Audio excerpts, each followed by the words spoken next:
Manalangin po tayo. Banal at mahabaging Amang Diyos na sa amin ay nagmamahal, kinawaan mo kami na lumayo sa Diyos at lumakad sa kasalanan. At ang Panginoong Hesus ang umako ng sumpa at kahatulan na nararapat sa amin at hinugasan ng aming mga kasalanan magpakailanman sa pamagitan ng mahalagang dugo na kanyang ipinananak. Hindi na pinahintulutang kami ay hatulan at sumpain pa. Pinasasalamatan at niluluwalhati namin ng Diyos Ama para sa dakila at kamanghamanghang biyayang ito. Salamat sa biyaya ng Diyos na tumutulong at gumagabay sa amin upang makapaglingkod lamang sa Diyos at mabuhay na sumusunod para sa kalwalhatian ng Diyos sa natitira naming buhay. Kami na tinubos sa pamagitan ng mahalagang dugo ng Panginoon ay nagkakatipon ngayon sa harapan ng Diyos, nagpupuri sa kanyang dakilang biyaya at pag-ibig, nag-aaral ng salita at kasama ng mga banal na lumalakad kasama ng Diyos. Kami po ay nagpapasalamat. Tignan at gabayan mo po kami ng iyong maawaing kamay. Gabayan mo po kaming lalo sa pamagitan ng biyaya, salita, at kapangyarihan na kinakailangan namin at gabayan mo po kami upang makalakad kami na karapat-dapat bilang anak ng Diyos. Naniniwala kami na ang Panginoon ay kasama namin at tumutulong sa aming mga churches sa buong bansa at sa maraming churches sa iba't ibang bansa. Taimtim akong nananalangin na ang Panginoon mismo ay gagawang kasama namin at tutulungan ang mga brothers at sisters na mapanatili ang kanilang pananampalataya, mapalaganap ang ebanghelyo at sumunod kahit nasa gitna ng maraming kahirapan. Puspusin mo nawa ang mga brothers na nangangaral ng salita ng iyong salita, karunungan at kapangyarihan ng banal na Espiritu upang mas matapang silang makapagpatutuo ng ebanghelyo ng Panginoon at matupad ang banal na gawain ng Diyos na magligtas ng maraming kaluluwa. Pakiusap, biyayaan mo ang bawat may sakit at nanghihina upang mabilis silang gumaling at mamuhay ng masunurin para sa kalwalhatian ng Diyos na walang anumang pagkukulang. Ibigay mo po sa amin ang salitang kinakailangan namin sa tamang oras at turuan kami ng nararapat naming gawin. Ito po yung aming panalangin sa pangalan ng Panginoong Hesukristo na sa amin ay labis na nagmamahal. Amen. Hanapin po natin sa Biblia, Efeso chapter 2.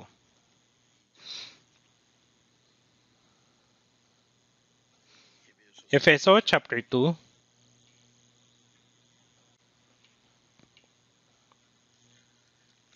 verse 1 hanggang 5. Efeso chapter 2, verse 1 hanggang 5. Kayo no'y mga patay sa inyong mga pagsalansang at mga kasalanan na dati ninyong nilakaran ayon sa lakad ng sanlibutang ito, ayon sa pinuno ng kapangyarihan ng himpapawid ng Espiritu na ngayon ay gumagawa sa mga anak ng pagsuway. Tayong lahat ay dating nabuhay sa gitna ng mga ito sa mga pagnanasa ng laman na ating ginawa ang mga nais ng laman at ng pag-iisip. At tayo no'y katutubong mga anak ng kapotan, gaya naman ng mga iba. Ngunit ang Diyos palibhas ay mayaman sa awa dahil sa kanyang malaking pag-ibig sa atin, maging nung tayo'y mga patay sa pamamagitan ng ating mga pagsuway, binuhay niya tayo kay Kristo sa pamamagitan ng biyaya kayo'y naligtas.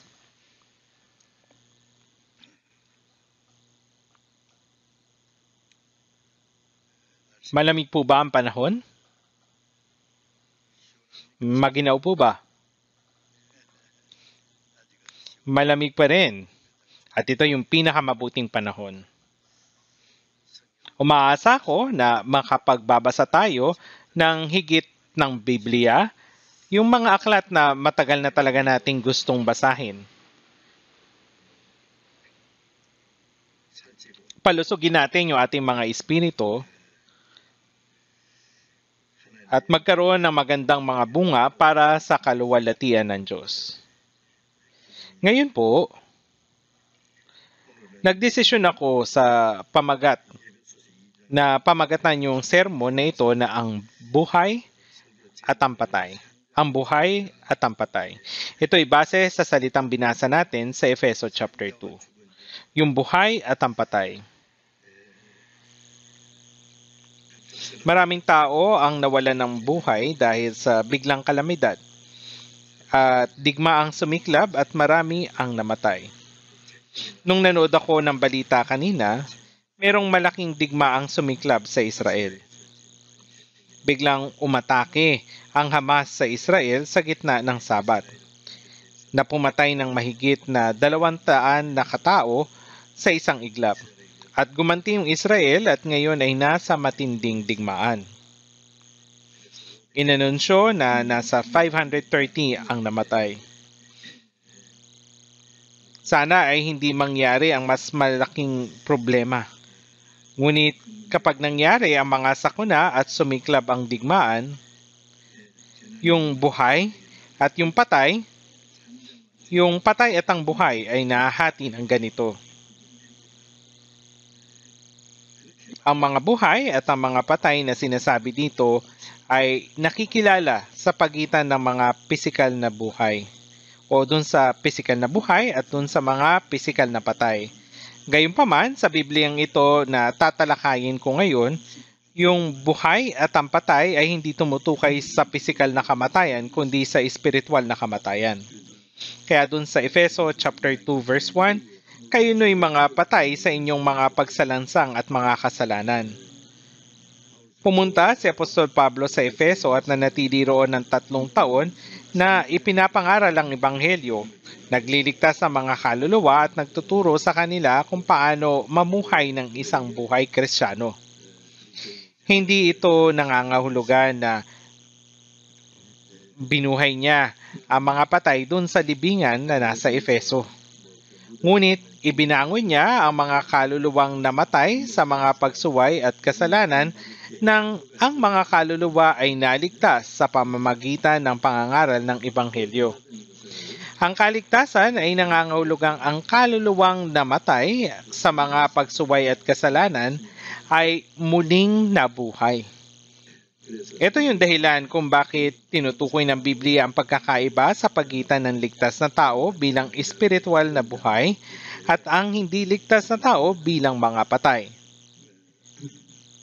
Sinasabi na tayo ay naligtas sa pamagitan ng pananampalataya kay Jesucristo dahil ang ating mga kaluluwa na namatay sa pagsuway at kasalanan ay muling nabuhay.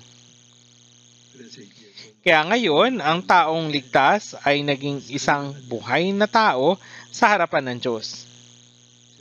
Siya ay namatay noon, ngunit ngayon ay napagtanto natin ang biyaya ng Diyos at ang ating kaluluwa ay nabuhay muli sa pamamagitan ng pananampalataya.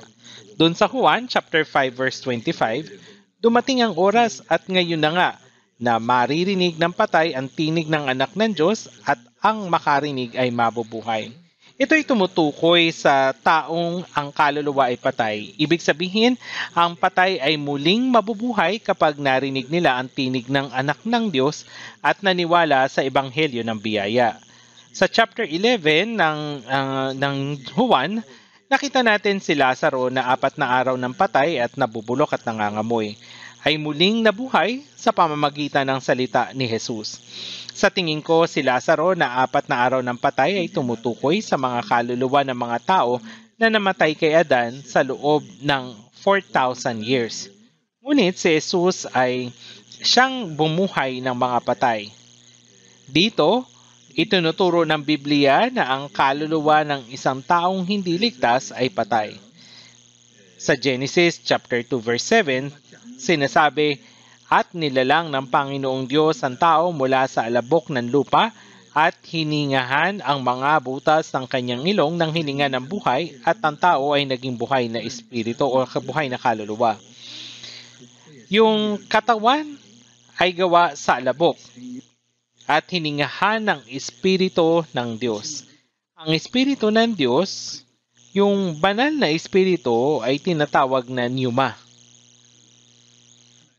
Ang hinihinga o ang hangin ay ipinahayag sa salitang ito. Sinasabing hiningahan ng Diyos ng buhay ang mga tao at sila'y naging buhay na nilalang. Ito'y nangangahulugan tayo ay naging buhay na mga espiritu. Kaya nga doon sa Genesis chapter 1 verse 27, nilalang niya ang lahat ng bagay at pagkatapos nilalang ng Diyos ang tao ayon sa kanyang sariling larawan, ayon sa larawan ng Diyos siya nilalang. Ang paglalang sa tao ayon sa larawan ng Diyos ay hindi tumutukoy sa katawan kundi sa kaluluwa. Dito sa universe na nilikha ng Diyos, ang tao lamang ang natatangi na nilalang ayon sa larawan ng Diyos. Kaya sa lahat ng mga bagay na nilikha ng Diyos sa sinukob, ang tao yung pinakamahalagang nilalang. Dahil ang tao ay may kaluluwa na nilalang ayon sa larawan ng Diyos. Kapag nanganak ang isang tao, sila ay tagapagmana ng kanyang buhay. Siya yung masasabi nating alter ego. Kaya gano'n na lamang yung pagpapahalaga at pagmamahal sa kanya ng kanyang mga magulang, higit pa sa anumang bagay sa mundo. Sa Mateo chapter 16 verse 26, sinabi ni Jesus na mas mahalaga ang buhay ng isang kaluluwa kaysa ang buong mundo. Gayun din naman sa awit 49:20, ang mga tao ay mahalaga. Taong nasa karangalan, subalit hindi nakakaunawa ay gaya ng mga hayop na namamatay. Kung ang isang tao ay walang kaluluwa, siya ay walang pinagkaiba sa isang hayop. Sinasabi ng Biblia na ang taong hindi kilala ang Diyos at walang kaluluwa ay walang pinagkaiba sa mga hayop. Merong mga tao sa mundong ito na kumakain at namumuhay ng mabuti at may mga taong hindi at pagkatapos sila ay mamamatay pagkaraan ng ilang sandali. Kung gayon, ano ang pinagkaiba ng hayop at tao? Ang mga tao ay hindi mga hayop. Kaya nga doon sa Isaiah chapter 49 verse 5, sapagkat sa mga mata ng Panginoon ako'y pinarangalan. Ang pinakamarangal ay tao, sapagkat ang tao ay may kaluluwa. Ang kaluluwa ng tao ay nilikha para sa banal at walang hanggang plano at layunin ng Diyos, at ang katotohanan na nilikha ng Diyos, ang ayon sa kanyang larawan ay tumutukoy sa Espiritu. At sa Genesis chapter 2 verse 16 at 17, nagbigay ng isang utos ang Diyos sa unang taong si Adan sa halamanan ng Eden. Ang mga utos ay mga batas na ibinigay ng Diyos sa tao.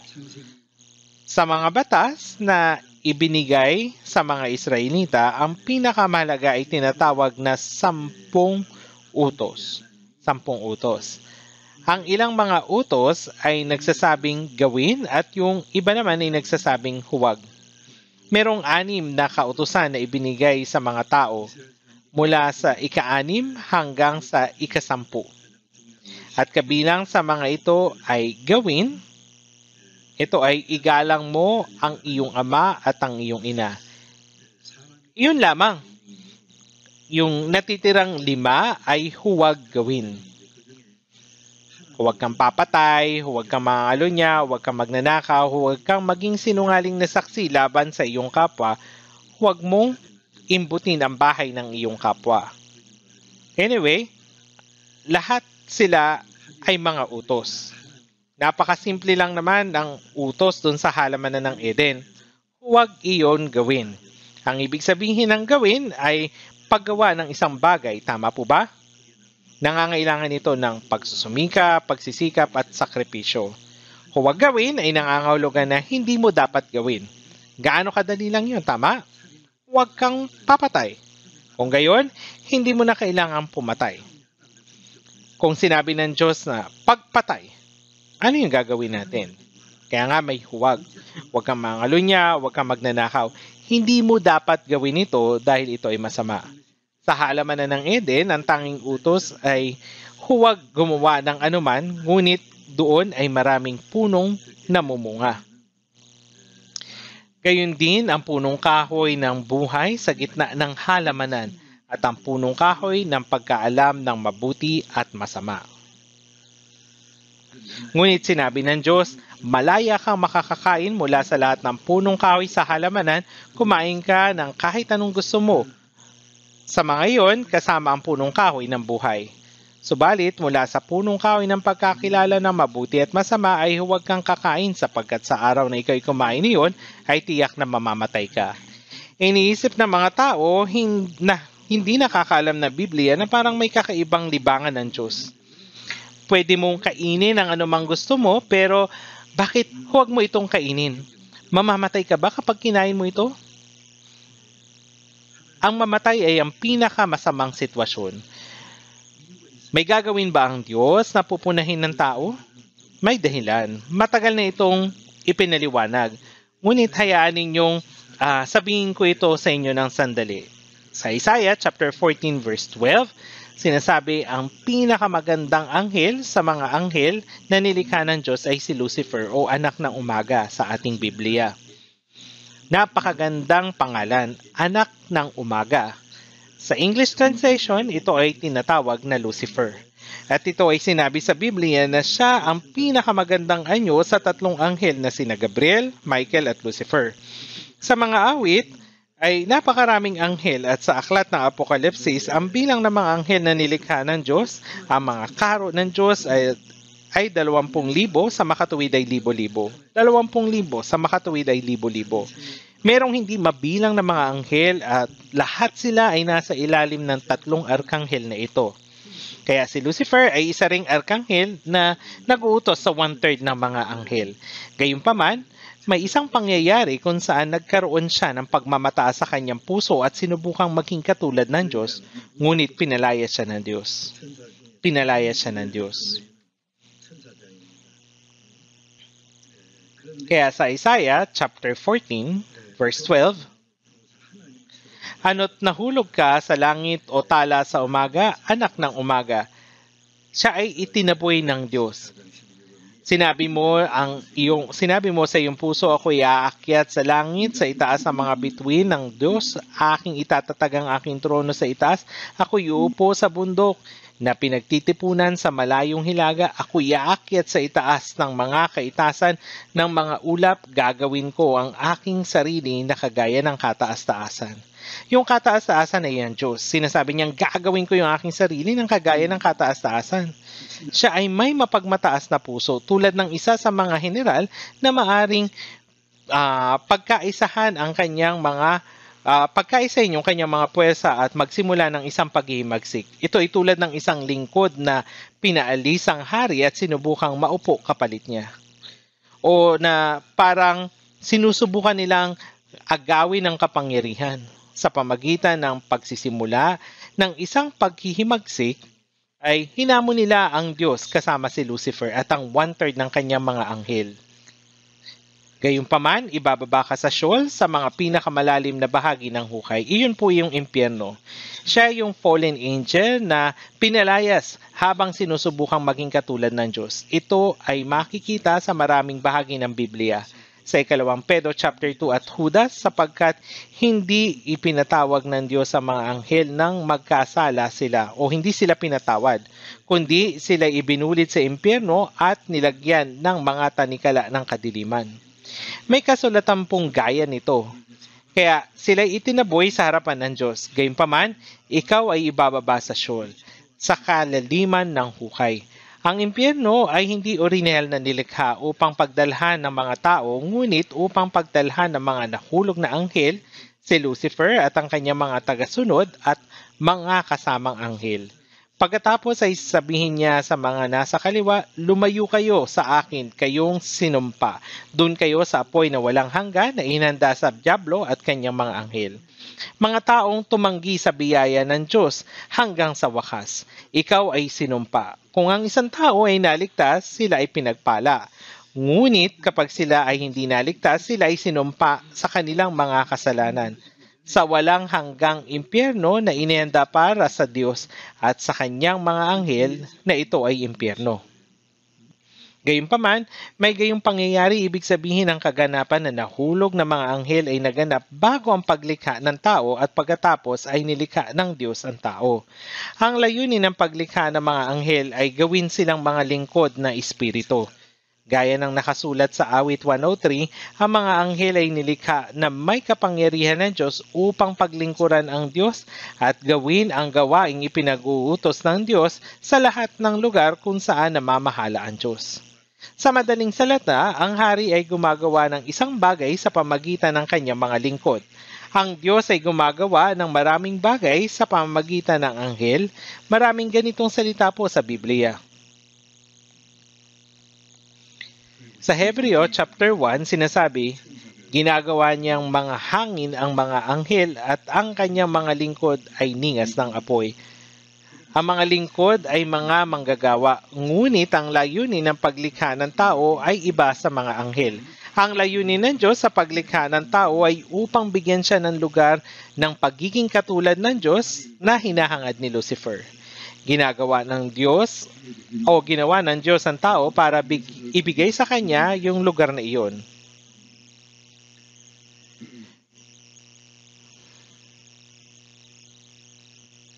Natigilan ako nang makita ko iyon sa Biblia upang gawing katulad ng Diyos ang tao.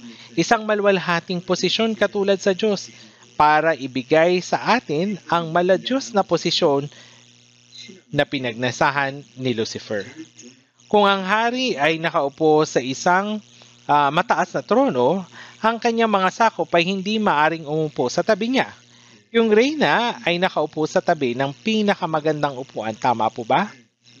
Yung reyna, oo. Ang isang lingkod ay hindi maaring umupo doon.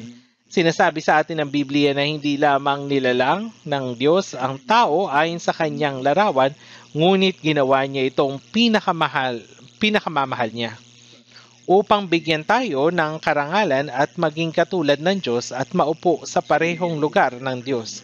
Ito ay nasa buong Biblia. Kaya gaano nainggit itong si Lucifer? Isang alipin ang nagsikap na maging katulad ng isang hari ay pinalayas. Naging miserable siya. Sa halip, pumili ang hari ng iba na uupo dun sa parehong upuan na pinipilit niyang upuan. Hindi ka ba maiinggit?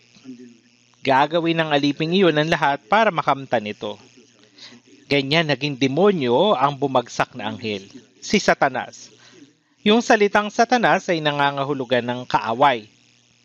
Siya ay naging kalaban ng Diyos. Ang isang anghel na dating naglilingkod sa Diyos ay naging kalaban. Pwede naman mangyari yun, di ba? Kung yung isang alipin ay pinalayas dahil mukha siyang masama sa emperador, siya ay magiging kaaway ng emperador. Papanig siya sa kabilang dako ng emperador. Hindi agad inilagay ng Diyos sa impyerno ang anghel na ito. Hindi niya agad nilagay. Pinalabas niya ito sandali. Ito ay upang gamitin siya para sa isang bagay. Magagamit para saan? Oo. Sinasabi ko na ginawa niya ang tao upang ilagay ang tao na maging katulad ng Diyos sa lugar ding iyon ng kaluwalhatian. Inilagay ng Diyos ang diablo sa mundo bilang kasangkapan upang subukin ang tao. Ito ay talagang kamanghamanghang bagay. Ito po ay isang lihim na hindi lahat ay maaring malaman. Ito ay isang lihim na tanging tayo lamang yung nakakaalam. Inilagay ng Diyos si Adan sa halamanan ng Eden. Kung ang tao ay kumain mula sa punong kahoy ng buhay, siya ay mabubuhay magpakilanman tulad ng Diyos. Kung ang tao ay kakain ng punong kahoy sa pagkakilala ng mabuti at masama, siya ay mamamatay. Upang maging walang hanggan ang kalwalatian tulad ng Diyos, hindi sulit ang paggawa sa tao at paupuin lamang agad ng wala namang anong ginagawa. Hindi lamang basta sino man yung maaring umupo sa maluwalhating trono. Kailangan mong maging karapat-dapat. Upang maging kwalipikado, kailangan mong pumasa sa isang napakahalagang pagsubok. Napakadali lamang ng pagsubok. Kailangan mong daigin ang tukso ng dyablo na nagsikap na maging katulad ng Diyos at pinalayas. Kung gayon, karapat-dapat kang maging katulad ng Diyos. Hinayaan ng Diyos na subukin ni Satanas si Adan. Ganun din naman po sa panahon natin ngayon. Pinahintulutan pa rin ng Diyos ang dyablo na magtrabaho sa mundo. Bakit? Dahil sa ngayon, ikaw at ako ay maaring nasa panig ng Diyos o ni Satanas. Sundin ang kanyang salita o makinig sa dyablo. Ikaw na bahala ang pumili. Ang desisyon ay magpapasya ng iyong walang hanggang kapalaran. Noon, si Satanas ay nasa halaman na ng Eden. Sa Genesis chapter 1, sa unang araw, lumikha siya ng liwanag. Sa ikalawang araw, ginawa niya ang kalawakan.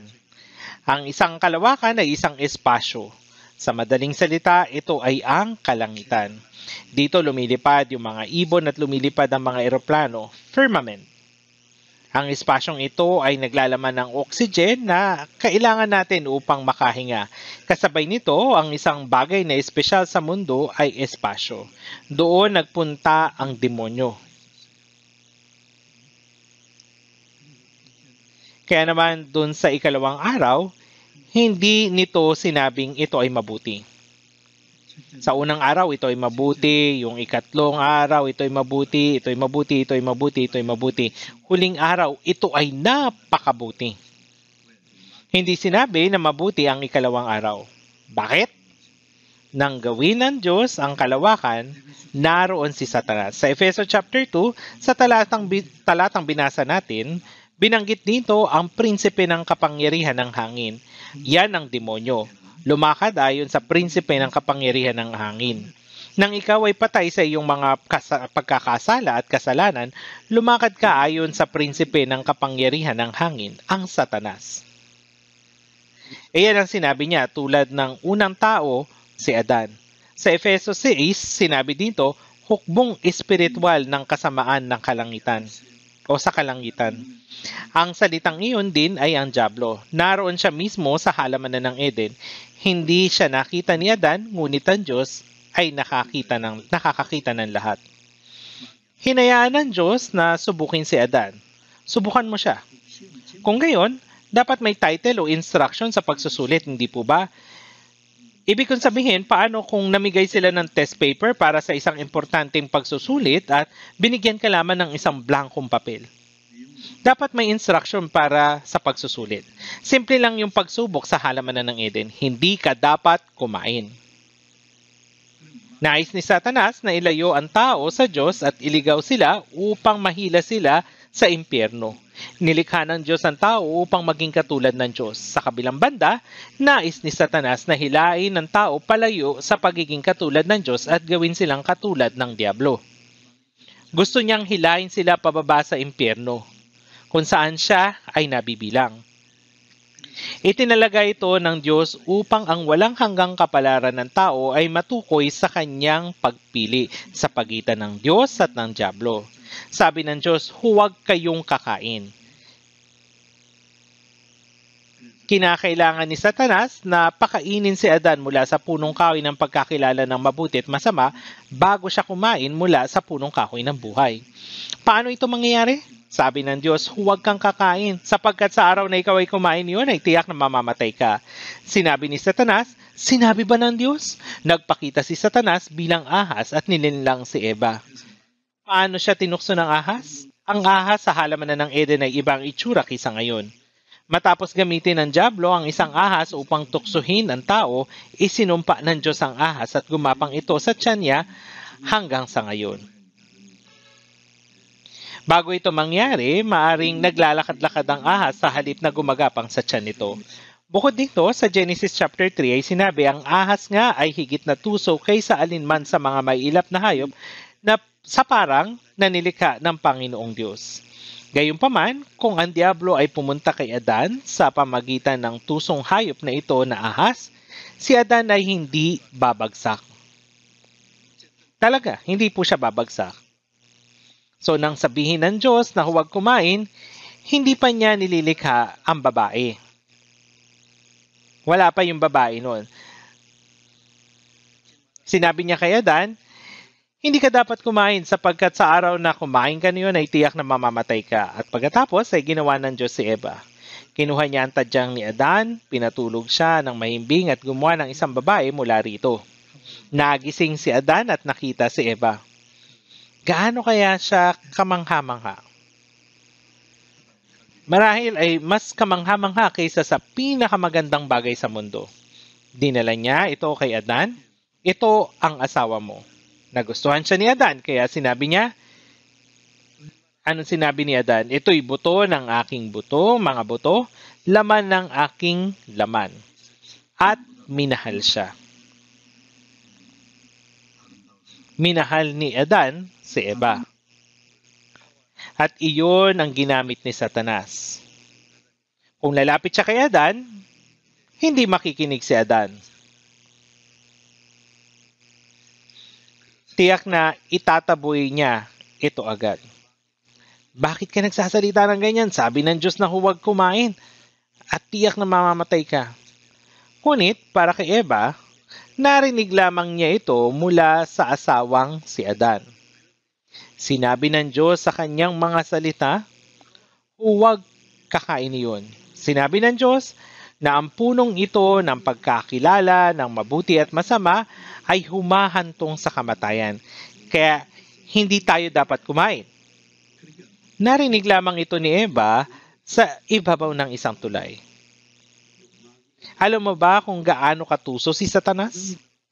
Kung gusto niyang ibagsak si Adan, kailangan lang niyang ibagsak si Eva. At siya yung pinakamamahal ni Adan. Pagbagsak na parang domino. Sabi nga nila, kapag nangyari o kapag mayroong isang espiya, kung didiretso siya sa taong iyon, ay mabibigo siya. Kaya naman, ganito ang ginawa ni Satanas. Ginamit niya ang taong malapit sa kanya. Tinukso siya at sila'y parehong bumagsak. Sa ganitong paraan, ginamit ni Satanas ang kanyang pagiging tuso. Gaano nga ba siya katuso? Kung ipapaliwanag ko ito ng detalye, aabutin tayo ng mahabang oras. Kaya naman, binitag ni Satanas si Eva. Sabi niya, subukan mong kumain, hindi ka mamamatay. Sumagot si Eva, ngunit sinabi ng Diyos na kami ay mamamatay. Hindi ka mamamatay. Bakit ka naman mamamatay kapag kinain mo yan? Bakit pa gumawa ang Diyos ng isang bagay na kapag kinain mo, ikaw ay mamamatay? Hindi ka mamamatay. Masarap ito. Ang iyong mga matay mabubuksan kapag kinain mo ito. Magkakaroon ka ng karunungan. Magiging kagaya ka ng Diyos. Nagsiselos ang Diyos sa iyo, kaya hindi ka niya pinahintulutan na kumain. Kasi natatakot siya na maging kagaya mo siya. Sinubukan ni Satanas na maging tulad ng Diyos. Ngunit pinalayas siya nito. Pinalayas ba ng Diyos si Satanas dahil nagsiselo siya dito? Hindi. Hinatulan ng Diyos ang mapagmataas. Ngunit nagawa ng diablong maihiwalay sila sa Diyos. Hindi ka mamamatay, tiyak na hindi ka mamamatay. Mabubuksan ang iyong mata, magkakaroon ka ng karunungan, magiging kagaya ka ng Diyos. Dahil ang tao ay nilikha ayon sa larawan ng Diyos, kaya walang anumang kasiyahan sa taong hanggang sa siya ay maging gaya ng Diyos. Alam ba ninyo ito? Yung hayop ay nasisiyahan hanggang meron lamang siyang magkain o anumang pisikal na bagay. Wala nang anumang hinahangad pa. Yung aso, wala nang ibang hinahangad pa. Gayunman, ang mga tao ay hindi masisiyahan kahit na meron silang pagkain. Kahit na may damit, kayamanan, kasikatan, kapangyarihan, at lahat ng mga bagay. Bakit? Dahil meron tayong espiritu. Kahit napunan ninyo ang inyong katawan ng lahat ng mga bagay, hindi ka kailanman masisiyahan dahil ang iyong kaluluwa ay nahiwalay mula sa Diyos. Ito ay patay. Walang anumang kasiyahan malibang ikaw ay magkaroon ng tamang relasyon sa Diyos ng buhay na walang hanggan at ng tunay na pag-asa na makakapunta sa walang hanggang langit. Tayo ay nilikha ayon sa larawan ng Diyos upang tayo ay maging gaya ng Diyos magpakailanman at maluwalhating gaya niya. Kaya hindi tayo masisiyahan hanggang sa maging kagaya tayo ng Diyos. Ito yung dahilan kaya hindi tayo nasisiyahan kahit nasubukan nating magkaroon ng lahat ng mga bagay dito sa mundo. Ang mayayaman ba ay mayroong kasiyahan? Ang pinakamayaman sa mundo ay hindi kailanman masisiyahan. Mabibigo lamang siya. Yung nasa kapangyarihan, gayon din naman. Yung mga siyentipiko ba na dalubhasa sa agham at nakakapagpalipad ng mga rocket sa kalawakan ay may kasiyahan sa kanilang mga sarili? Kapag sila ay tumanda, magkasakit at malapit ng mamatay, sa ano pa sila masisiyahan? Dahil ang tao ay nilikha ayon sa larawan ng Diyos, dapat mong malaman na hindi tayo kailanman masisiyahan hanggang sa tayo ay magkaroon ng tamang relasyon sa Diyos, magkamit ng buhay na walang hanggan at magkaroon ng siguradong pag-asa na makakapasok sa walang hanggang langit.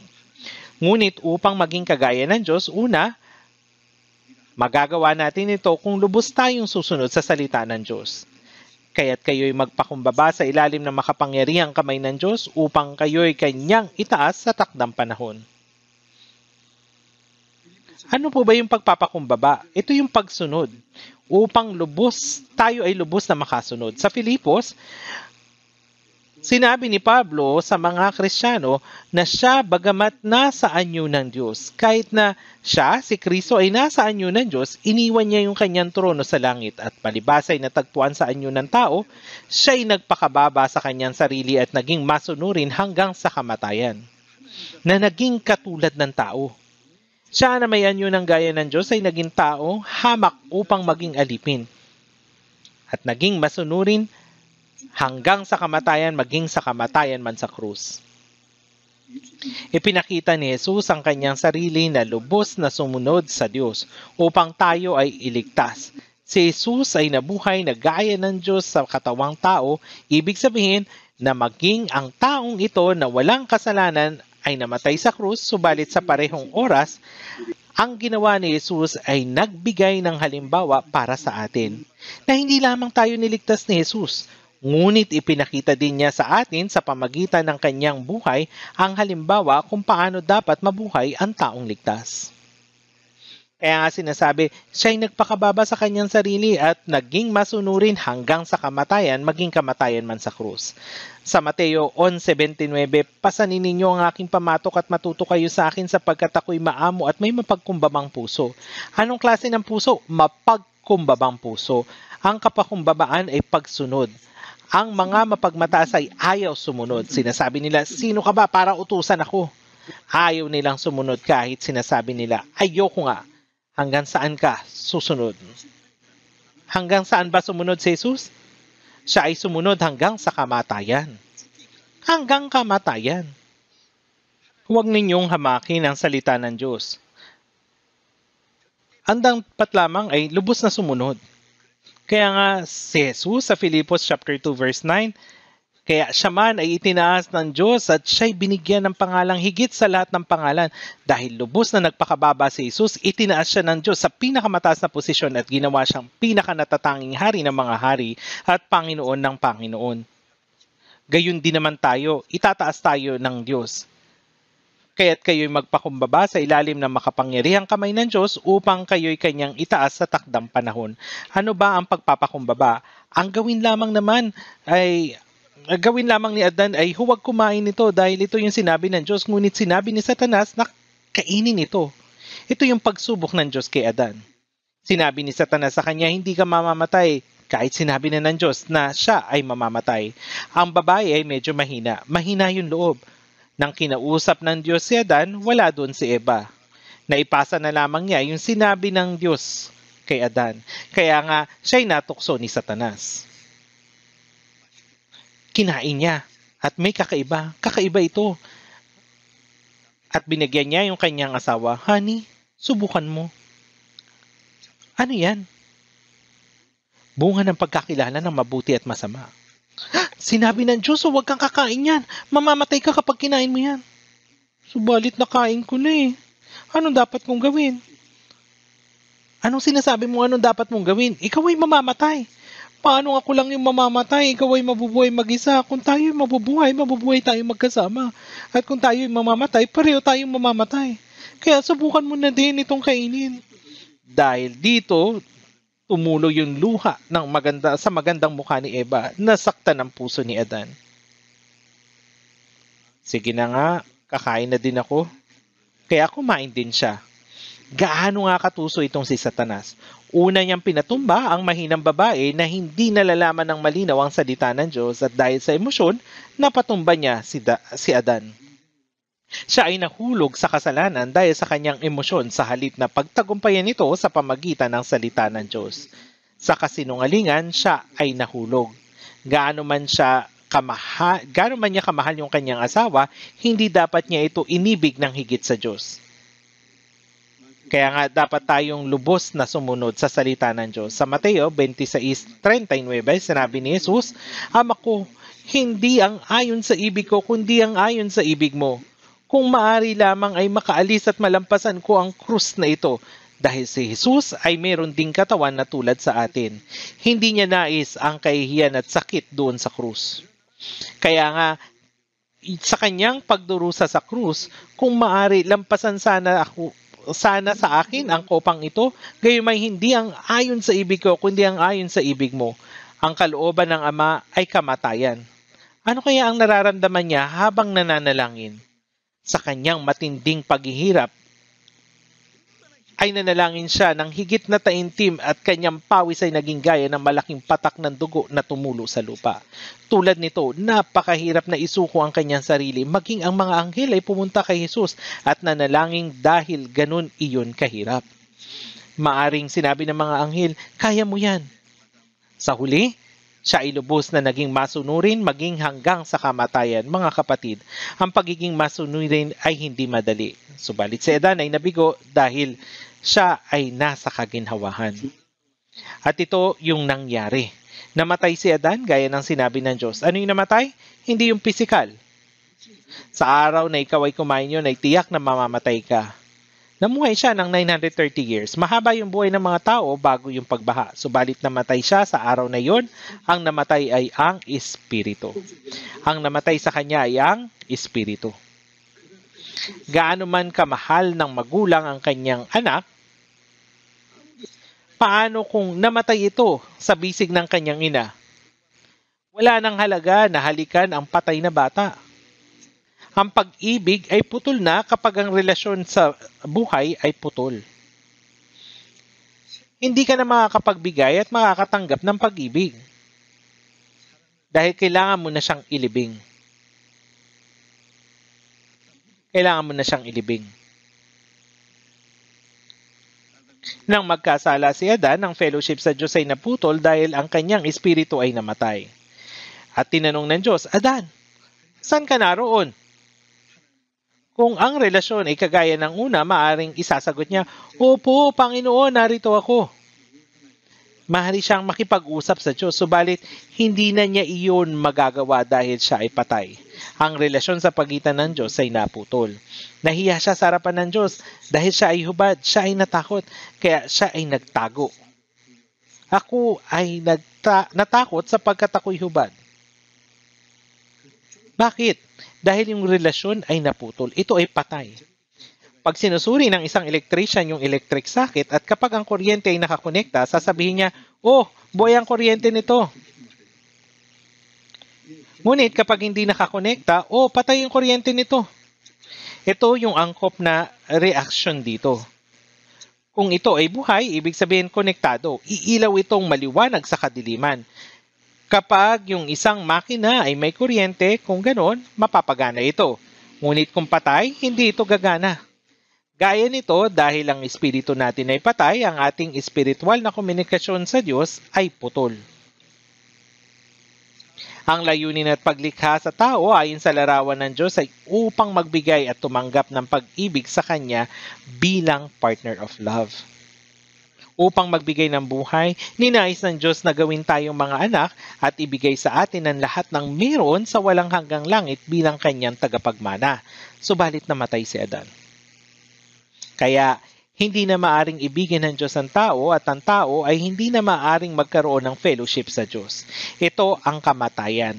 At ang ibig sabihin ng kayo no'y mga patay sa inyong mga pagsalansang at mga kasalanan, ang kinahinatnan. Ang lahat ng tao ay namatay kay Adan.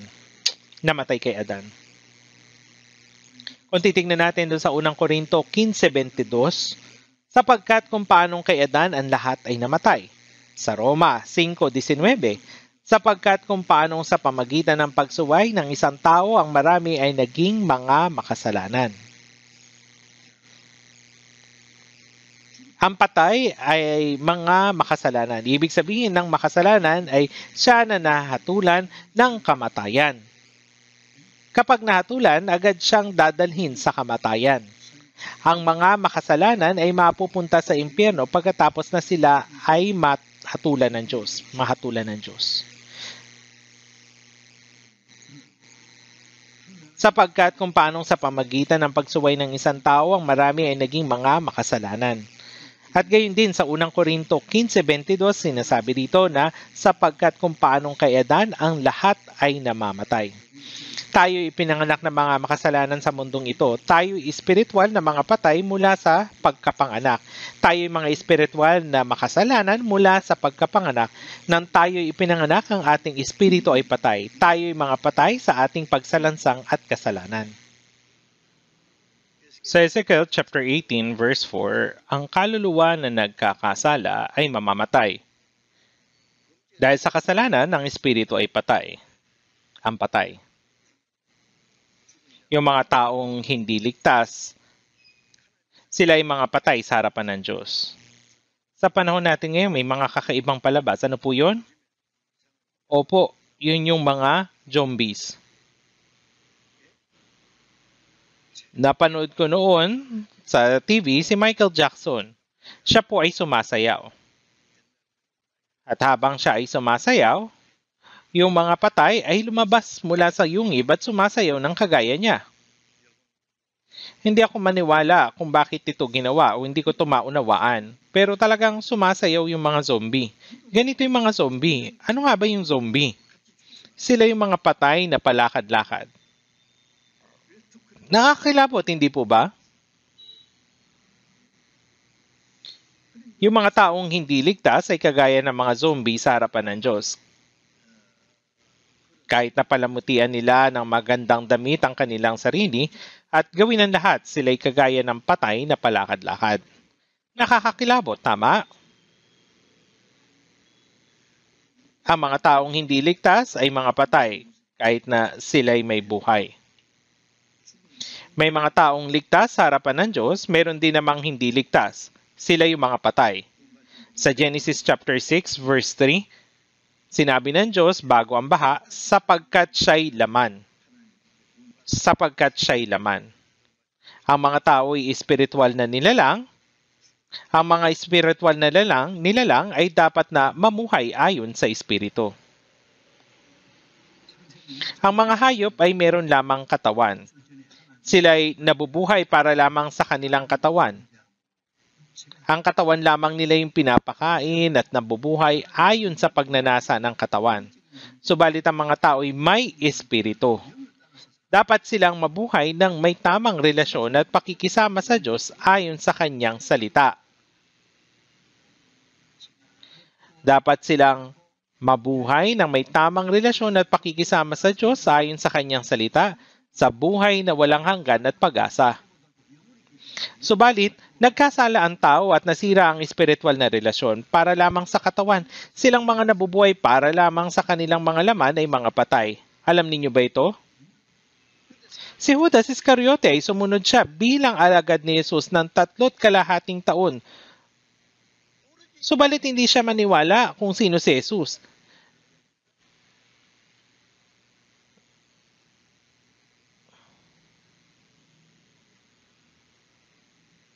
Siya yung tagahawak ng supot. Subalit, kinukuha niya ito ng paunti-unti.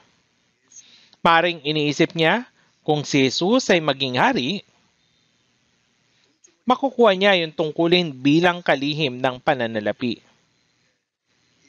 Subalit nang makita niyang ipinasya ni Jesus na mamatay, inisip niyang mawawala ang kanyang pag-asa, kaya ibinenta niya si Jesus ng 30 pirasong pilak. Meron bang ginawang mali si Jesus sa kanya? Walang anumang masamang bagay na ginawa sa kanya. Ginawa niya ito dahil sa kanyang sariling pagnanasa, kaya't pagkalipas ng ilang sandali nang umalis sa kanya si Satanas, siya'y nanumbalik sa katinuan. Si Satanas ay kumilos kay Judas Iscariote. Ibinenta ko ba ang walang salang guro? Ibinalik niya yung 30 pirasong pilak dahil ibinenta niya yung walang salang guro. Ibinalik niya ba? Napakaduwag. Ano yan sa amin? Ikaw ang bahala dyan. Ikaw ang bahala dyan. Kaya anong ginawa ni Judas Iscariote? Inihagis niya ang pera at inisip niyang dapat akong mamatay. At siya'y nagpakamatay, siya'y nagbigti. Sinabi ni Jesus, mabuti pa ang taong iyon nang hindi na siya ipinanganak. Si Judas Iscariote ang tinutukoy niya dito. Kung hindi sana siya ipinanganak, hindi sana siya napunta sa impyerno. Kung ipinanganak na lamang siyang hayop, iyon lamang sana yung katapusan niya, siya'y namatay. Kung ipinanganak lamang siyang hayop, nabuhay lamang siya at namatay dahil ang hayop ay walang espiritu. Sa Ecclesiastes chapter 3 verse 11.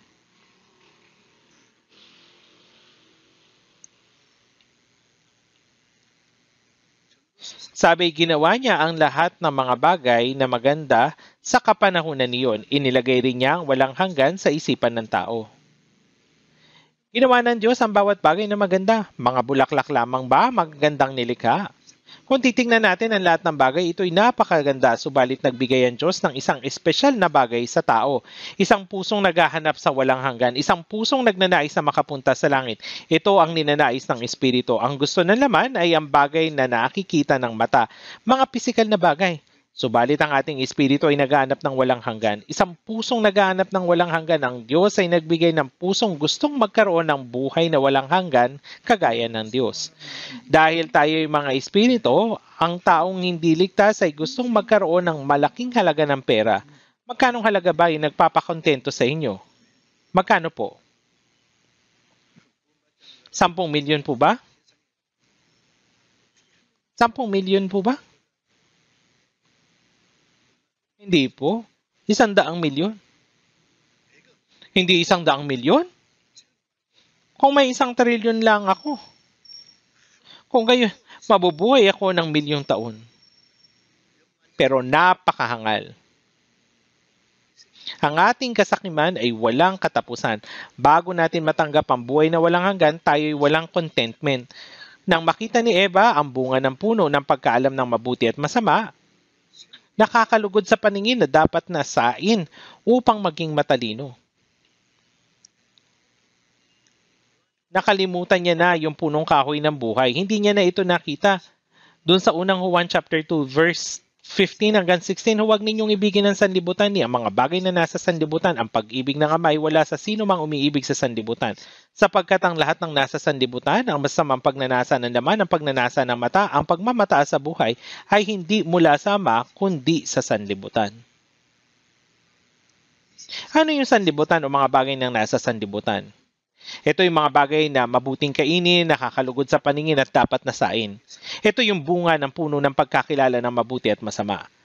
Sapagkat ang lahat ng nasa sanlibutan, ang masamang pagnanasa ng laman, ang pagnanasa ng mata, ang pagmamataas sa buhay, ay hindi mula sa Ama, kundi sa sanlibutan. Yung sinumpang mundong ito ay patuloy na pinauunlad ng sibilisasyon, agham, libangan, ginagawang higit na maganda at masaya ang mga bagay. Tama? Sinasabi nilang parating na ang isang hindi pangkaraniwang mundo. Pagkatapos nito, hindi na natin kailangan magmaneho. Nung nagpunta po ako sa Washington, meron dong isang sister na nagmamay-ari ng brand new Tesla ang nagpaliwanag sa akin habang nagmamaneho.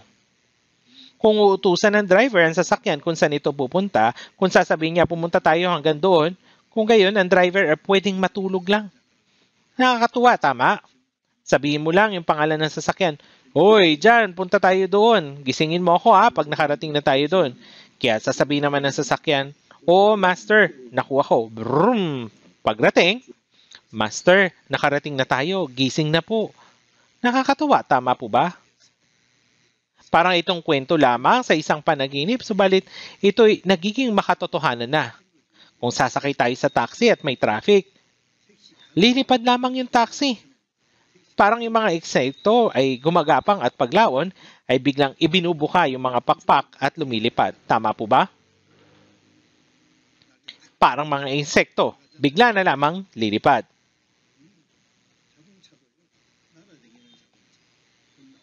Ganito rin sa sasakyan. Balang araw, ang mga sasakyan ay lilipad. Maaari.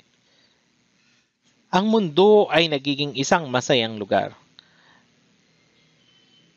Yung mga tao ay naglalakbay sa universe, sila ay pumupunta sa buwan at sa Mars. Pero, anong gagawin nyo pagpunta doon? Walang anuman ang nandoon. Ang mga tao talaga ay baliw na, totoo. Ang angham ay umuunlad, pati ang sibilisyon at sining. Subalit, ang kasalanan ay higit na mabilis na dumarami kaysa ibang bagay. Napuno na ng kasalanan ang mundo. Ang mundo ngayon ay higit na puno ng kasalanan kaysa bago nagkaroon ng pandaigdigang baha. Ang mundo ngayon ay higit na puno ng kasalanan kaysa ng panahong parusahan ng Sodoma at Gomora ng apoy at asupre. Hindi ninyo ba alam ito? Nakita ko sa balita ngayong umaga, may mga bagong nuclear weapon na namang ginawa yung Russia. Yung mga nuclear weapon na ito ay nasa iba't ibang sulok ng mundo at ito yung hulog kung saan nila gusto. Merong nuclear weapon sa itaas natin. Ito'y mahulog kung saan nila gusto. Hindi ba ito nakakatakot? Sa tingin ninyo ba Russia lang yung bansang gumagawa nito? Kung nagawa nga nila ito, posibleng ang ibang bansa ay makagawa rin ito.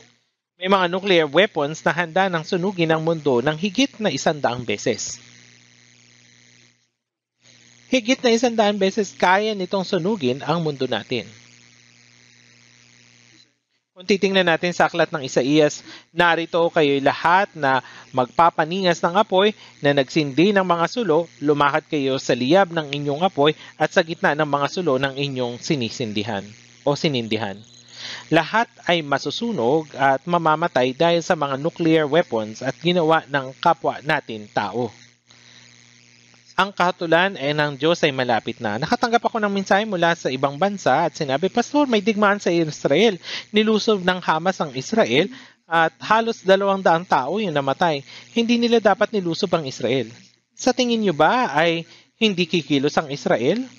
Ngayon, sa mundo natin, alinmang bansa ang lumaban sa Israel ay hindi mananalo. Ito'y nakasulat sa Biblia. Kung guguluhin nila ang Israel, pagdurusahan lamang nila o pagdudurasahin sila ng Israel ng maraming beses ng higit sa ginawa nila. Sa Josue chapter 23, magagawa ng isa sa inyo na makapagpatakbo ng 1,000 sapagkat ang Panginoon ninyong Diyos ang makikipaglaban para sa inyo gaya ng ipinangako niya sa inyo. Ang mga talatang ito ay eksaktong mangyayari. Nagkamali sila ng ginulong bansa. Pag-aralan po natin ito ng masigit sa susunod po. Nasa Biblia ang lahat ng mga ito. Kung titingnan natin ang lahat ng mga bagay na ito, halos katapusan na ng mundo. Sa unang Tesalonica chapter 5 verse 3, kapag sinasabi nila kapayapaan at katiwasayan, kaagad darating sa kanila ang biglang pagkawasak na gaya ng pagdaramdam ng panganganak ng babaeng nagdadalang tao at walang makakatakas. Ang tao ba'y magiging maganda, ang mundo ba'y magiging magandang lugar upang tirhan? Hindi po. Bubulusok ang apoy at lahat ay masusunog. Paano sila makakatakas? Anyway, ang buhay ng tao ay hindi matatapos sa kamatayan. Sa Ecclesiastes chapter 3 verse 20 hanggang 21, sinong nakakaalam kung ang espiritu ng tao ay umaakyat sa itaas at ang espiritu ng hayop ay bumababa sa lupa? Kaya kapag ang katawan ay namatay, ang espiritu ay lalabas sa katawan, pupunta sa harapan ng Diyos. Sa Job 19:26, at pagkatapos na masira ng ganito ang aking balat, gayon may makikita ko ang Diyos sa aking laman. Kapag ang katawan ay mamatay at babalik sa alabok, ang espiritu ay lalabas sa katawan at pupunta sa Diyos. Yan po ay pupunta sa Diyos. Pupunta po ito sa Diyos, yung espiritu, at sa Ecclesiastes chapter 12 verse 7.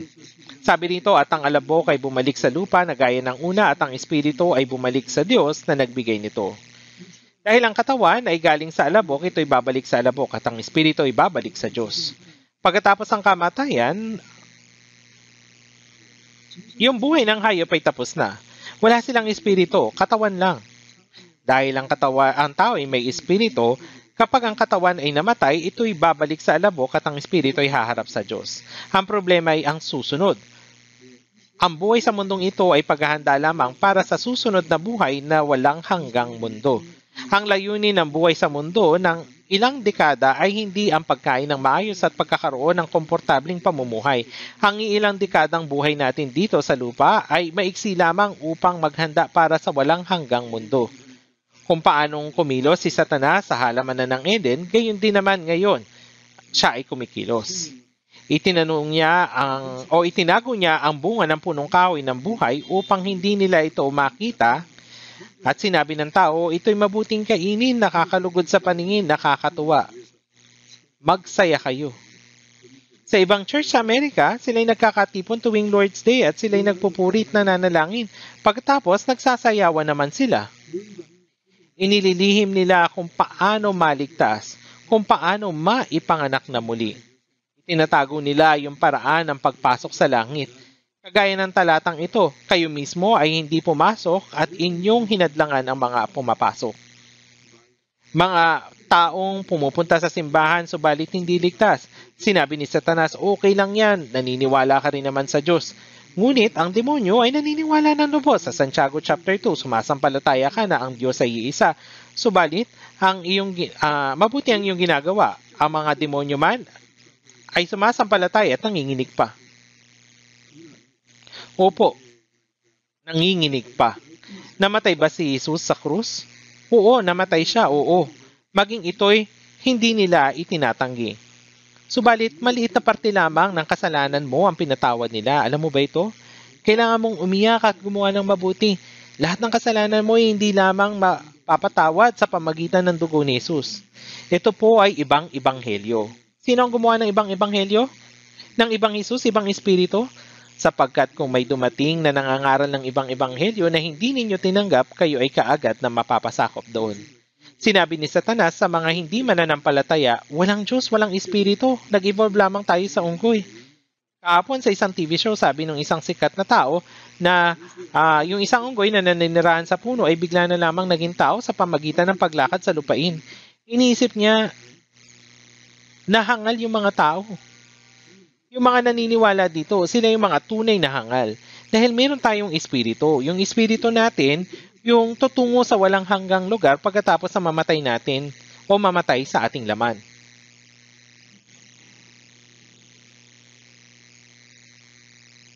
Bakit nga ba nag-aaral ng maigi yung mga estudyante mula sa elementarya, middle school, high school, hanggang sa university? Kahit nga sa masteral. Nag-aaral sila ng maigi para sa magandang buhay sa kanilang hinaharap. Ngunit hindi ito sigurado. Hindi rin ibig sabihin nito ay hindi na tayo mag-aaral.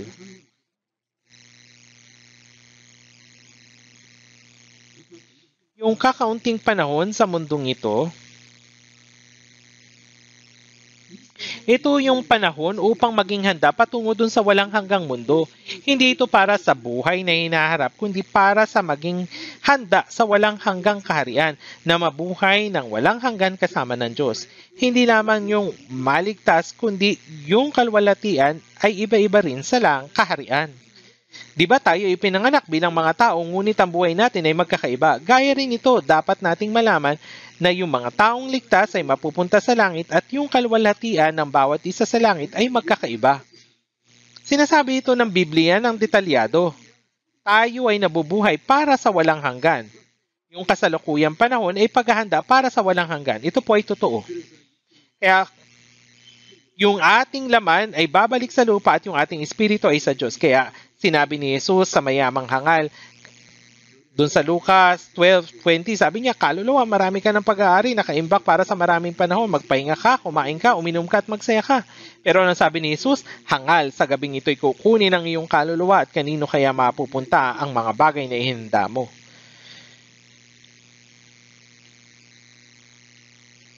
Yung ating espiritu ay mula sa Diyos, kaya ito'y babalik sa Kanya, maging sa araw na ito.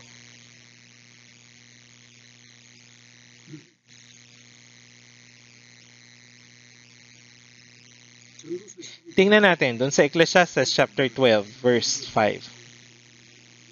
Mukha kasing nabubore na kayo sa pakikinig sa akin, kaya naman, tingnan natin sa Ecclesiastes chapter 12, verse 5.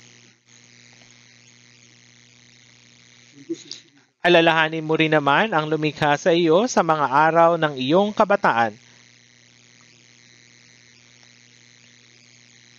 Bago dumating ang masasamang araw at ang mga taon ay lumapit na, iyong sasabihin, wala akong kasiyahan sa mga iyon. Di magtatagal, darating yung panahon ng kahirapan, tatanda tayo, magkakasakit, at yung araw ay nalilisanan ninyong mundong ito ay papalapit na. Bago ito dumating, alalahanin mo rin naman ang lumikha sa iyo. At yung proseso ng pagtanda ng ating laman at pagkakaroon ng sakit ay ipinaliwanag sa mga sumusunod na verse. Kung titignan natin dun sa verse 5, sila man ay matatakot sa mataas. Yung matatanda ay takot sa matataas at ang mga kakilakilabot ay nasa daan, sa daan ng buhay. Sila ay matatakot sa kakilakilabot sa daan dahil yung dulo, yung kamatayan ay malapit na. At ang puno ng almendro ay mamumulaklak. Yung kanilang buhok ay magiging puti gaya ng pamumulaklak ng puno ng almendro. At ang balang ay maging pasan. Paano naging pasanin yung balang? Dahil wala na silang lakas. Wala nang lakas. Kaya ayaw na nilang gumalaw ng anuman. At ang pagnanais ay mabigo. Lahat ng pagnanais ay matatapos. Hindi nila nalalaman kung alin ang tama o mali.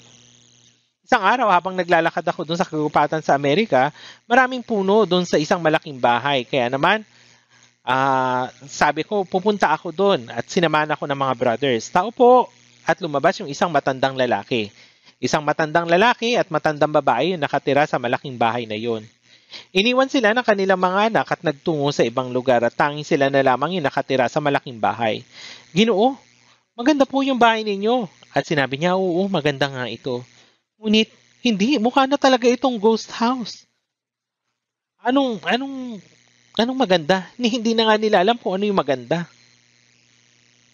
Lahat ng bagay ay matatapos at ang pagnanais ay mabigo sapagkat ang tao ay nagtutungo sa kanyang walang hanggang tahanan at ang mga nagluluksa ay gumagala sa mga lansangan sa walang hanggang tahanan. Merong walang hanggang tahanan. Yung walang hanggang tahanan ay wala sa mundong ito. Ay mga ligtas ay merong walang hanggang tahanan. Sa bahay ng aking ama ay maraming tahanan. Walang hanggan na bagong langit at bagong mundo. Inenda ito ng Diyos. Para sa mga hindi ligtas, yung impyerno ang kanilang tahanan. Hindi po ba? Saan kayo tutungo? Saan ang inyong walang hanggang tahanan? Para saan kayo naghahanda? Yung impyerno ay kung saan ang apoy ay hindi napapatay, ang usok ng hirap nila ay papailan lang magpakilanman at sila'y walang kapahingahan araw at gabi. Sila ay walang kamatayan, walang katapusan, at hindi makakalabas. Yung walang hanggang tahanan ay handa na. Ito yung impyerno. Para sa mga taong ligtas, yung walang hanggang langit ay inihanda. Sa bahay ng aking ama ay maraming tahanan. Sa ano't ano pa man, tayo ay pupunta sa ating walang hanggang tahanan. Yung taong patay at ang taong buhay. Yung taong buhay ay taong patay. Pag-isipan po natin ito. Tignan natin, Efeso 2, chapter 2.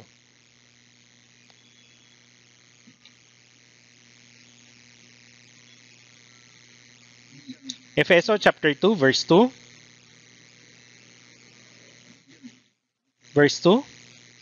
Na dati ninyong nilakaran ayon sa lakad ng sanlibutang ito, ayon sa pinuno ng kapangyarihan ng himpapawid ng Espiritu na ngayon ay gumagawa sa mga anak ng pagsuway.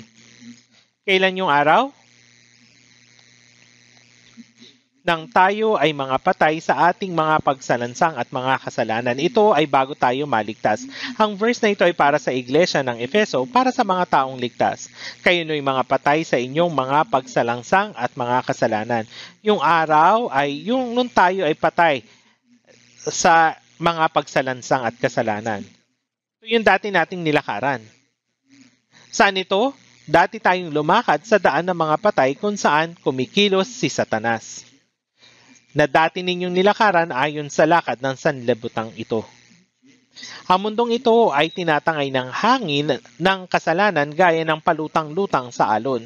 Walang makakatakas, walang lakas para malabanan ito. Opo, ayon sa lakad ng sanlibutan ito. Ito ay gaya ng daan ng kasalanan. Ayon sa pinuno ng kapangyarihan ng himpapawid, ng espiritu na ngayon ay gumagawa sa mga anak ng pagsuway. Tayo ay lumakad ayon sa pinuno ng kapangyarihan ng himpapawid. Yung pinuno ng kapangyarihan ng himpapawid, siya ay kumikilos sa lahat ng mga hindi ligtas, sa mga taong patay, gaya ng isang agila sa himpapawid na kumakain ng patay na katawan. Gayon din tinitignan ni Satanas yung mga taong patay ayon sa pinuno ng kapangyarihan ng himpapawid. Sila ay tinatangay ayon kay Satanas. Opo, tinatangay sila ayon kay Satanas. At mapalaya silang lahat na dahil sa takot sa kamatayan, sa buong buhay nila ay nasa ilalim ng pagkaalipin. Sinabi ng Biblia, sa buong buhay nila ay nasa ilalim ng pagkaalipin. Sa Efeso chapter 2, na dati ninyong nilakaran ayon sa lakad ng sanlibutan ito, ayon sa pinuno ng kapangyarihan ng himpapawid ng Espiritu na ngayon ay gumagawa sa mga anak ng pagsuway.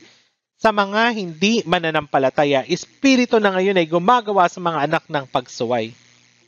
Ito yung espiritu ng dyablo. Sila ay sinusundan niya. Yung mga hindi ligtas ay namumuhay ng hindi ayon sa Espiritu Santo, kundi ayon sa espiritu ng dyablo. Hindi nila alam kung mayroon bang dyablo o wala. Hindi nila alam kung sino yung sumusunod sa kanya. Ngunit sila ay patungo doon, gaya ng taong tinatangay ng hangin na talo, nahihimok yung mga tao sa hangin ng kasalanan gaya ng mga anak ng pagsuway. Sinong makakakuha ng malinis na bagay mula sa marumi? Wala sino man. Makakakuha ba ng malinis na bagay mula sa marumi? Hindi. Yung maruming bagay ay mula sa marumi. Sinasabi sa Mateo 23 na ang iyong puso ay marumi. Paano nga makakakuha ng malinis na bagay mula rito? Wala pong makukuha na kahit anong malinis mula sa maruming bagay na ito. Linisin mo muna yung loob ng kopa at ng pinggan upang luminis din naman ang labas nito. Ang loob ay marumi. Paano nga nagmula yung malinis na gawa roon? Sa Jeremiah 17:9, sabi ay ang puso ay mandaraya kaysa lahat ng bagay at lubhang napakasama. Sinong makakaunawa nito? Ano yung pinakamarumi mula sa mga nilalang ng nanilikha ng Diyos? Opo, ito po yung puso. Yung puso ng isang hindi ligtas ay mapanlin lang at masama. Tama po, mapanlin lang at masama. Anyway, ito ay walang kabuluhan. Kahit natakban nila ito ng karunungan, moralidad, sining at iba't ibang mga uri ng mabubuting bagay, sa loob ay talagang masama. Sinong makakaunawa nito? Hindi rin nila kilala yung kanilang sarili.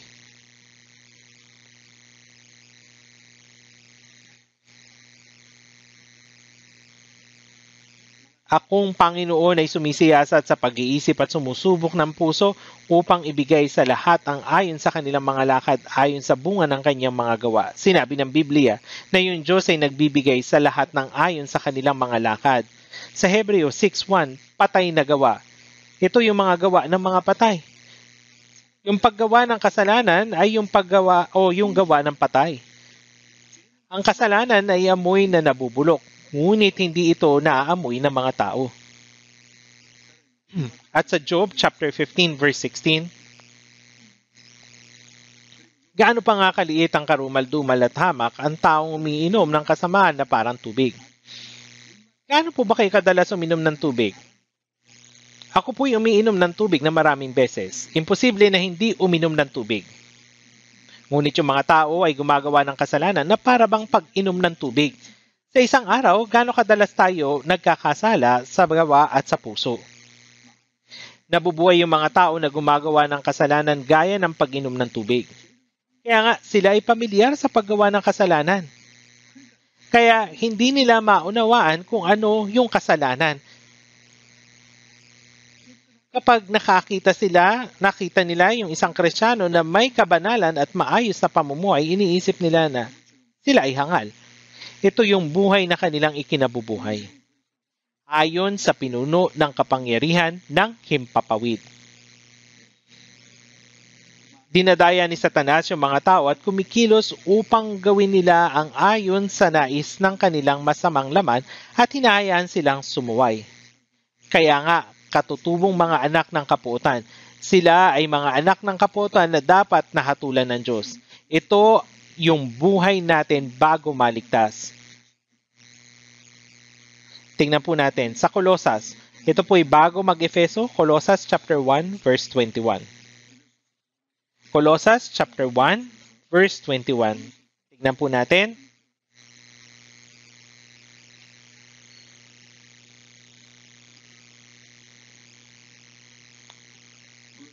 Colossus chapter 1 verse 21. At kayo na nang dati ay hiwalay at mga kaaway sa pag-iisip sa pamagitan ng masamang gawa ay pinakipagkasundo niya ngayon sa kanyang katawang laman sa pamagitan ng kamatayan upang kayo'y iharap na mga banal at walang dungis at walang kapintasan sa harapan niya. Dito sinabi at kayo na ng dati. Ibig sabihin, nito ay bago maligtas. Ay hiwalay at mga kaaway sa pag-iisip sa pamagitan ng masamang gawa. Sila ay malayo sa Diyos at sila ay mga kaaway ng Diyos sa puso. Sila ay hiwalay at mga kaaway sa pag-iisip sa pamagitan ng masamang gawa. Kaaway. Alam po ninyo ito. Yung mga taong hindi ligtas ay kaaway ng Diyos. Tama? Opo, lahat. Kung merong isang kaaway na nais kang patayin at lagi kang sinusundan upang patayin ka, ganun nga ito nakakatakot, hindi po ba? Magtatago at tatakbo tayo papalayo. Ngunit paano ninyo iiwasan ang Diyos? Sinabi ng Biblia at kayo na mga nanang dati ay hiwalay at mga kaaway sa pag-iisip. Noon. Ngunit ngayon ay pinakipagkasundo niya ngayon sa kanyang katawang laman sa pamagitan ng kamatayan upang tayo iharap na mga banal, walang dungis at walang kapintasan sa harapan ng Diyos. Namatay si Jesus dun sa krus, halip na tayo at naging kaaway ng Diyos noon. Dahil sa kasalanan natin, naging mga kaaway ng Diyos, pero si Jesus ay namatay sa halip natin at muli niya tayong ipinagkasundo pinagkasundo sa Diyos. Ang pakikipagkasundo ay ang kaligtasan. Ang relasyon natin sa pagitan ng Diyos ay naputol dahil sa kasalanan, ngunit mula nang tayo ay maligtas, tayo ay muling naipagkasundo sa Diyos. Ang putol na linya ay muling naibalik at naibalik din ang liwanag. At doon ay may liwanag na ilaw o maliwanag na ilaw at muli na ring gagana ang makina. Ang patay kong espiritu at ang espiritu ng Diyos ay naikonekta at ako ay naging buhay na espiritu. Ngayon, yung fellowship ko sa Diyos ay nagsimula na pinakipagkasundo niya ngayon sa kanyang katawang laman sa pamagitan ng kamatayan upang kayo'y maiharap na banal at walang dungis at walang kapintasan sa harapan niya. Ang layunin ng kaligtasan kung saan ipinagkasundo tayo ng Diyos ay upang maiharap tayo na banal, walang dungis at walang kapintasan. Ano ba yung layunin ng kaligtasan? Nais niya tayong maging banal at walang dungis. Pagkatapos ng kaligtasan, ang ating buhay ay dapat ng mabagong paunti-unti. Kahit na may nagsasabi na ligtas na sila pero nabubuhay pa rin sila ng gaya ng dati. Kung ang kanyang mga gawa salita puso ay gaya pa rin ng mga tao sa sanlibutan, ano ngayon ang pinagkaiba ng buhay at patay? Kung paanong ang liwanag at kadiliman ay magkaiba at ang langit at impyerno ay magkaiba, ang Diyos at si Satanas ay magkaiba. Ang buhay at patay ay dapat lang na magkaiba. dapat pong magkaiba. Yung buhay at patay, yung langit at impyerno.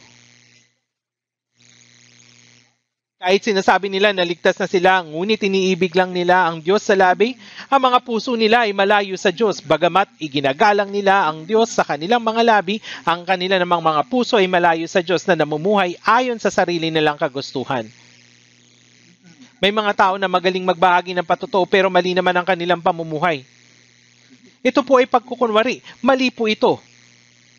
Kung tayo ay mga anak ng Diyos ay naipanganak na muli at dapat tayong mamuhay bilang mga anak ng Diyos. Ganito namuhay si Jesus. Ganito po, ito'y isang kasamaan sa lahat ng ginawa sa ilalim ng araw na isang kapalaran dumating sa lahat. Gayon din, ang puso ng mga tao ay puno ng kasamaan at kalaunan ay nasa kanilang puso habang sila'y nabubuhay at pagkatapos niyon ay nagtutungo sila sa kamatayan. Ang puso ng mga tao ay puno ng kasamaan. Kasamaan ang pumupuno sa lalamunan ng mga taong ito. Kapag may humigop dito, iyon ay lumalabas. Ang mga taong nagsasabi na nananampalataya sila kay Jesus ay nagsasabi na ligtas sila, pero sinusumpa ang isa't isa at nagsusuntukan. Ligtas nga ba talaga sila? Ang mga anak ng Diyos ay namumuhay sa isa't isa at sinusumpa ang isa't isa? Normal po ba ito? Ang nagpupuyos sila sa galit? Hindi sila makatulog dahil sa puot sa isa't isa. Kaya dapat nating siyasatin ang ating mga sarili. Ang kabanalan sa harapan ng Diyos ay ang mahiwalay mula sa kasamaan. Dapat tayong maging iba sa mga patay. Ayos lang ba sa isang ligtas ang huminga kasama ang patay? Ayos lang po ba yun? Kaya't sinasabi, gumising ka, ikaw na natutulog at bumangon mula sa mga patay. At si Kristo ay magliliwanag sa iyo. Kapag bumangon tayo mula sa mga patay, ang liwanag ng Panginoon ay magliliwanag. Merong paghukom kapag ang isang tao ay patay ang espiritu na hindi ligtas nang siya'y mamatay. At yamang itinakda sa mga taong mamatay na minsan at pagkatapos nito ay paghukom. Hebreo 9:27, Apokalipsis 20:12. At nakita ko ang mga patay, mga dakila at mga hamak na nakatayo sa harapan ng trono at binuksan ang mga aklat, binuksan din ang isa pang aklat, ang aklat ng buhay. At ang mga patay ay hinatulan ayon sa kanilang mga gawa, ayon sa nakatala sa aklat. Ang Biblia ay mga salita ng kaligtasan at mga salita ng paghukom para sa mga hindi ligtas. Kapag ang isang tao ay hindi naligtas sa pamagitan ng Biblia, sila ay hahatulan sa pamagitan ng Biblia. Sino ba ang makakatakas sa mga salitang ito ng kasulatan? Ang mga tao ay maaring maligtas sa pamagitan ng Biblia o hatulan sa pamagitan ng Biblia. At silang mga hindi ligtas ay papasok sa lawa ng apoy sa ikalawang kamatayan pagkatapos nilang mahatulan. At ang sino mang hindi makatagpong nakasulat sa aklat ng buhay ay itatapon sa lawa ng apoy. Ang kamatayan ng katawan ay ang unang kamatayan at ang ikalawang kamatayan ay ang pagpunta sa impyerno ng parehong kaluluwa at katawan. Sa Mateo 10:28, kundi katakutan ninyo siyang makakapuksa ng kaluluwa at ng katawan sa impyerno. Sa Juan 5:29, at mga gumawa ng masama ay tungo sa pagkabuhay na muli sa kahatulan. Kapag ang isang tao ay namatay na hindi ligtas, ang kanyang katawan ay muling bubuhayin sa araw ng pag-uukom at ang kanyang katawan ay muling lalabas mula sa Hades. Ang katawan niya at ang kaluluwa ay parehong hahatulan at papasok sa ikalawang kamatayan sa lawa ng apoy. Kaya tingnan po natin sa Biblia, Kawikaan chapter 9 verse 18.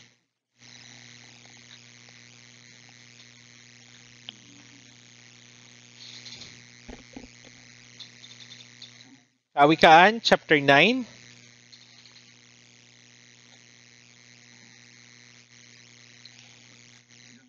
verse 18.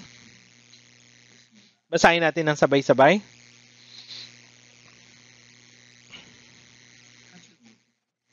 Ngunit hindi niya nalalaman na ang mga patay ay naroon, na ang mga panauhin niya ay nasa mga kalaliman ng Sheol. Ngunit hindi niya nalalaman na mga patay ay naroon. Ang taong hangal ay patungo doon saan naroon ang mga patay. At ang mga panauhin niya ay nasa mga kalaliman ng Sheol. Doon ay napakaraming patay na mga tao. Sila ang mauuna, ang mga patay. Silang hindi ligtas ay pupunta kung saan naroon ang mga patay. Ang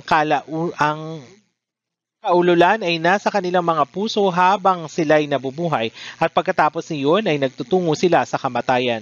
Nagtutungo sila kung saan naroon ang patay. Ito yung resulta ng mga patay. Ito po yung mangyayari sa mga patay. Kaya nga sa mga Kawikaan chapter 7 verse 27, daang patungo sa Sheol ang kanyang bahay pababa sa mga silid ng kamatayan. Pababa patungo sa impyerno sa mga silid ng kamatayan. Ito yung kapalaran ng mga patay. Plano ko pong pag-aralan ng higit pa ang tungkol sa buhay at patay. Kaya dapat nating matiyak kung tayo po ba ay buhay o hindi. At ang mga buhay ay dapat na mahiwalay mula sa patay. Hindi po ito teorya, kung hindi ito ay isang realidad. Totoo po na mayroong Diyos, totoo din na iniligtas tayo ni Jesus. At totoo rin na ang banal na Espiritu ay kumikilos sa atin. Ang walang hanggang langit at walang hanggang impyerno ay totoo rin. Ang buhay pananampalataya natin ay dapat ding maging totoo. Iba po ito sa pagdalo lamang sa church. Ang mga tao sa ibang reliyon ay nasisiyahan din sa pagdalo-dalo sa church. Hindi po tayo dapat maging ganito. Ang katapusan ng mundo ay malapit na sa 1 Pedro chapter 4 verse 7. Ngunit ang wakas ng lahat ng mga bagay ay malapit na, kayo'y magpakatino at magpigil sa sarili alang-alang sa inyong mga panalangin. Ang katapusan ng panahon ay malapit na, kaya dapat tayong magpakatino.